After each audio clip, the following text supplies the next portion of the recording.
स्वास्थ्य संजीवनी को आपण को स्वागत। आपण हलदीर गुण वर्णना थरे नुहे बर अनेक थर शुणिथिबे। घरर रोषेई घरे रखा जाइथिबा एही मसला औषध परि काम करे।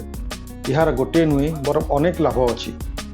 हलदी एवं पानी जे सकाळे खाली पेटरे सेवन करा जाए तेबे यार आश्चर्यजनक लाभ देखि परिबे। तेणु आसंतु आमे एही भिडियो रे आपण को कहिबु हलदी एवं पानी पीबार कौन लाभ अछि। यह रोग प्रतिरोधक शक्ति वृद्धि करे। हलदी रे एंटीबैक्टेरियल और एंटीवायरल गुण रही जहाँ रोग प्रतिरोधक शक्ति को मजबूत करे। यह ठंडा एवं अन्य संक्रमण रक्षा करिबारे सहाय्य करे। पाचन प्रक्रिया को सुस्थ रखे।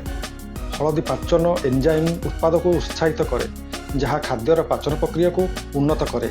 यह कोष्ठकाठिन्य एसिडिटी एवं पेट फुलिबा भली समस्यार मुक्ति दिए। गंठी जंत्रणा रे आराम। हलदी रे थिबा एंटी इन्फ्लामेटरी गुण गंठी जंत्रणा एवं फुला कम करिबारे सहाय्य करे।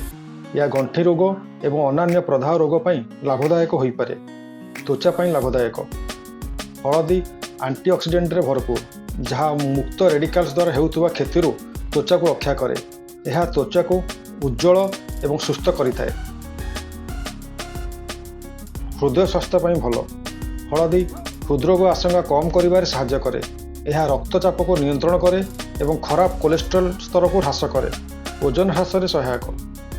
हलदी मेटाबॉलिज्म वृद्धि करे एवं कोष गुड़िक चर्बी जमा होगा को दिए नहीं जहाद्वारा ओजन ह्रास में सहाय्य करे। धन्यवाद। जय हिंद।